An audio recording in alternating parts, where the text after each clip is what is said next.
Assalamualaikum warahmatullahi wabarakatuh. Alhamdulillahi rabbil alamin. Wassalatu wassalamu ala asyrafil anbiya'i wal mursalin, nabiyina Muhammad wa ala alihi wa sahbihi ajma'in. Amma ba'd. Yang saya hormati segenap pengurus dan jamaah Masjid Arafah yang berbahagia. Pada kesempatan ini, izinkan saya untuk menyampaikan materi tentang bulan Al-Quran.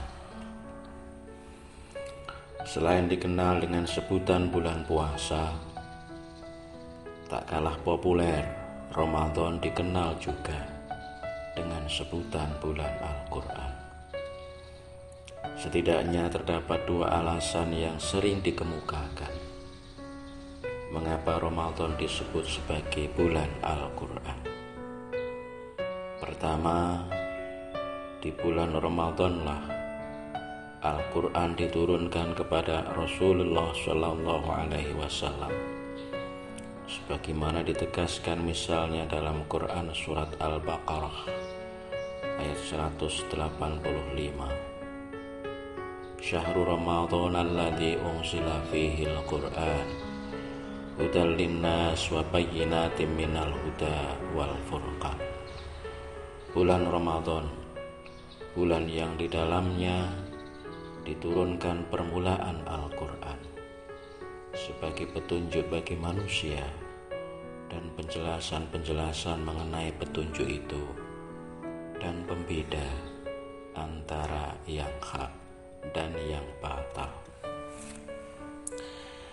Mayoritas umat Islam khususnya di tanah air meyakini bahwa pada tanggal 17 Ramadan telah terjadi peristiwa agung, yaitu Nuzulul Quran, turunnya Al-Quran, yang menjadi babak baru bagi langkah Nabi Muhammad dalam mengemban misi suci risalah Allah.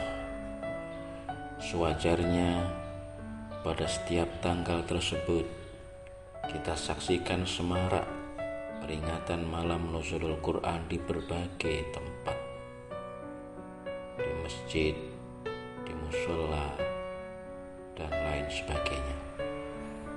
Bahkan peristiwa turunnya Al-Quran kepada Nabi diyakini pula bertepatan dengan Lailatul Qadar, malam kemuliaan, seperti diisyaratkan oleh Quran surat Al-Qadr ayat 1. Inna anzalnahu fi Lailatul Qadr. Sesungguhnya kami telah menurunkan Al-Quran pada malam kemuliaan. Dengan demikian, peristiwa turunnya Al-Quran dan Lailatul Qadar merupakan keistimewaan khusus bulan Ramadan yang menjadikan bulan ini berbeda dari bulan-bulan lain.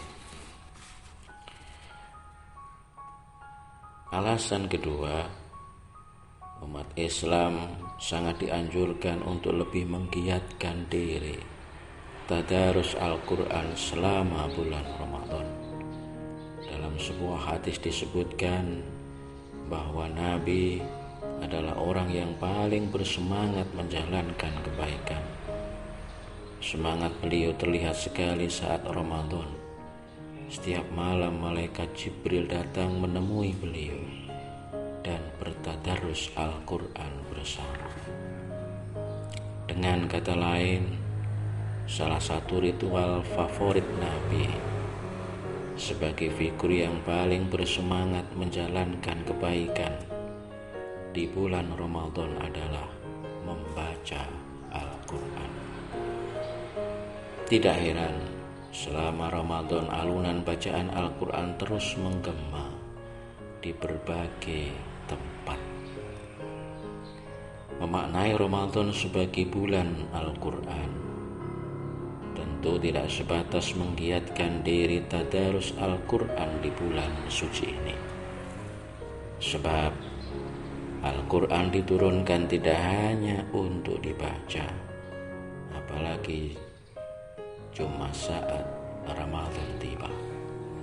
Sahabat Ali bin Abi Thalib mengatakan, Al-Quran hanyalah tulisan yang tertera dalam mushaf. Tidak bisa berbicara dengan lisan, melainkan harus ada yang memahaminya. Al-Quran dibunyikan, disuarakan oleh manusia.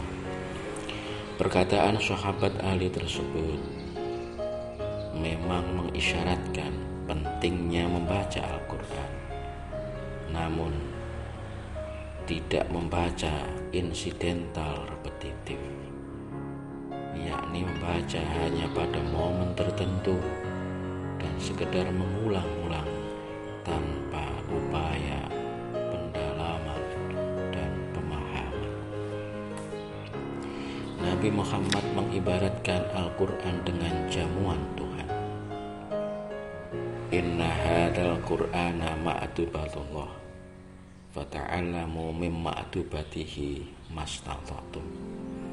Sesungguhnya Al-Quran ini adalah jamuan Tuhan, maka pelajarilah dari jamuannya itu sesuai kemampuan kalian. Pengibaratan ini mengandung arti, jika Al-Quran adalah jamuan Tuhan yang disuguhkan bagi manusia, maka keharusan kita untuk menghadiri jamuan itu dan menikmati suguhan yang dihidangkan agar memperoleh asupan nutrisi sebanyak mungkin, sehingga kita mampu tumbuh menjadi pribadi yang unggul secara intelektual, anggun secara moral, dan kontributif bagi kehidupan. Ditinjau dari sumber asalnya, Al-Quran adalah kitabullah. Namun ditinjau dari tujuan diturunkannya, Al-Quran adalah kitabul insan, kitab bagi manusia. Karena itu ia diibaratkan dengan jamuan Tuhan. Sebagai bulan Al-Quran, Ramadan adalah kesempatan emas bagi kita untuk menguatkan keimanan kita kepada Al-Quran melalui ketekunan diri membaca, memahami, menghayati, mengamalkan, mengajarkan, dan mengaktualisasikan ajarannya dalam kehidupan bersama. Dalam konteks ini, menarik untuk digarisbawahi sabda Nabi, surga sangat merindukan 4 golongan manusia: orang yang gemar membaca Al-Quran, orang yang senantiasa menjaga lisannya, orang yang bersedia menyantuni fakir miskin, dan orang yang berpuasa di bulan Ramadan. Al-jannatu mushtaqatun ila arba'in nafarin. Talil Qur'an wa hafizul lisan wa mut'imil ji'an wa shaimina fi syahri Ramadan.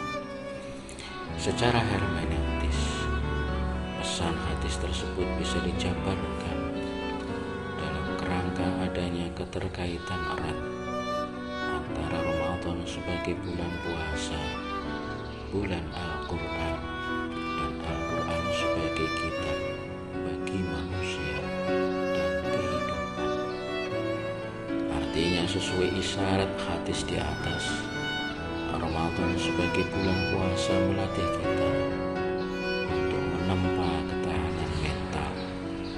Ramadan sebagai bulan Al-Quran mengajak kita untuk gemar membacanya, sehingga kita meresapi betul fungsi Al-Quran sebagai kitab bagi manusia dan kehidupan yang kita wujudkan antara lain melalui kepedulian pada sesama,